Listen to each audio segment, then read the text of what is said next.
कसं होतं?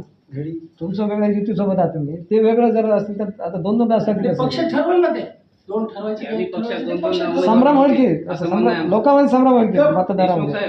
डॉक्टर साहेब, ऐका, भविष्यामध्ये भाजपमध्ये प्रवेश करणार का? कोण तुमच्या नाराजीमुळे कसं आहे, विकासच करायचंय, कामच करायचंय.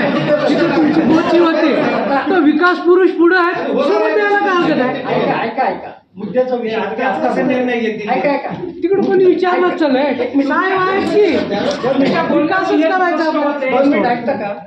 मुद्द्याचा विषय तुम्ही बोलला. खितपत राहण्यापेक्षा हे मी चांगलं. काय सांगतो ऐका ऐकून घ्या. मुद्द्याचा विषय तुम्ही बोलला.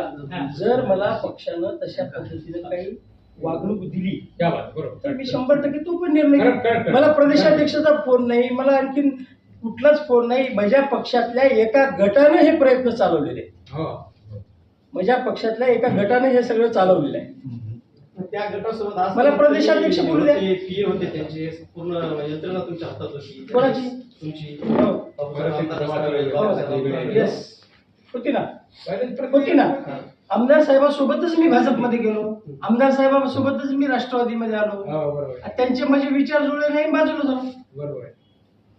तुम्हाला हे मान्य आहेत का? विचार सांगा. जे काही पेपर बातम्या चालल्या त्या मान्य आहेत का तुम्हाला, ते सांगा. आज अशी चर्चा आहे उमरीमध्ये की उमरी जिनिंग प्रेसिंगच्या जागेच्या बदल्यामध्ये ही निवडणूक व्हायली म्हणून. ते मान्य आहे का तुम्हाला, सांगा. जाऊ का त्यांच्यासोबत, मग त्या पद्धतीने सांगा. आमचा प्रश्न आहे, तुमचा आहे.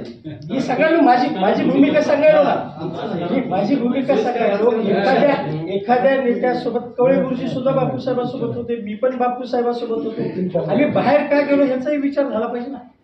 त्यांच्या सोबत होते त्यावेळेस विकास झाला नाही का? कोणाचा झाला ना, मान्य करतो. आम्ही भाषणात बोलतो की बापूसाहेबांच्या काळात विकास झाला. आमदार साहेब बी बोलतात, आम्ही पण बोलतो, सगळेच बोलतात. कोण नाव कबूल करते? काय गुरुजी बोलत नाहीत का भाषणात? बापूसाहेबांच्या काळात विकास झाला नाही म्हणतात. आमदार साहेबांच्या गेल्या 3 वर्षामध्ये जो विकास निधी आमदार राजेश पवार साहेबांच्या माध्यमातून उमरी शहरात आणि भागात आला, तेवढा विकास निधी आजपर्यंत झालेल्या कुठल्याच आमदाराच्या काळामध्ये आला नाही. हे तर पिकाला माझी सत्य आहे. करेक्ट. हे तर मान्यच करावं.